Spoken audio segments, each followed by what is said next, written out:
imaginations were originally designed as show imaginations, not character imaginations. When I say show imaginations, I mean like an audience imagination to get the audience in the mood for what is going to come in that episode.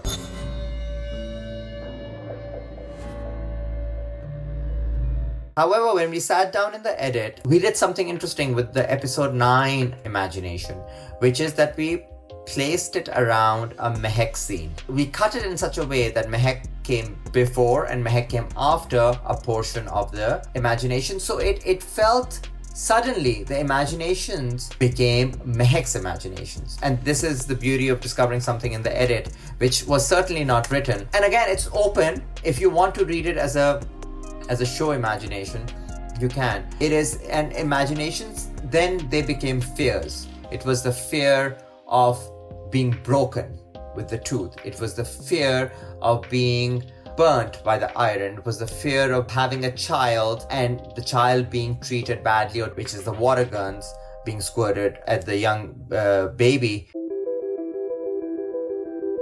It's always written as Eve was created from Adam's rib. So I started looking up like what function does a rib actually perform? In particular, how does it protect a man? And I think that's where Batul's dialogue in episode 3, when the rib cage bursts, that was the genesis of that dialogue.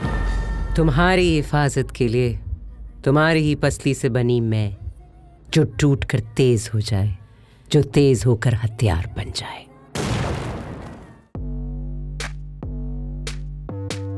The iron became a big symbol throughout the season, and it's Batul's instrument, her ammo of choice. It is a very, very domestic appliance, and it symbolized homeliness. It symbolized being a good domestic housewife. कि अच्छा खाना बनाना है बीवी को अपने मियाँ को खुश रखने के लिए.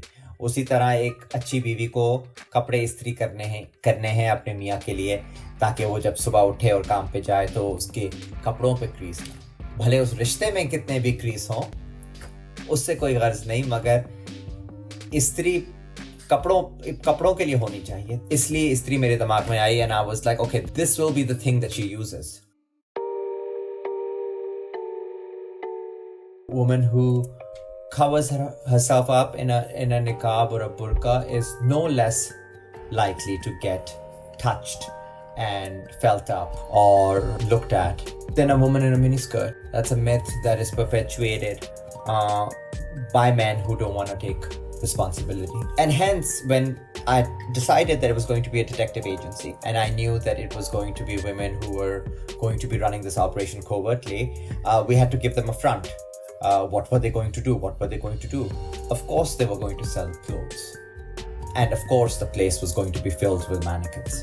And the mannequins kind of then became a metaphor for a lot of things. We use it in the opening shot of the series, and it's stripped, and the ones around it are fully clothed. The idea of meat, butchers, gosht, in all its forms became a big part of Churails. And in a very basic, crude way, spoke to the same thing that I said the mannequins speak to, is that you're constantly stripping women and dressing them and undressing them and dressing them and undressing them according to your own whims, according to your own desires.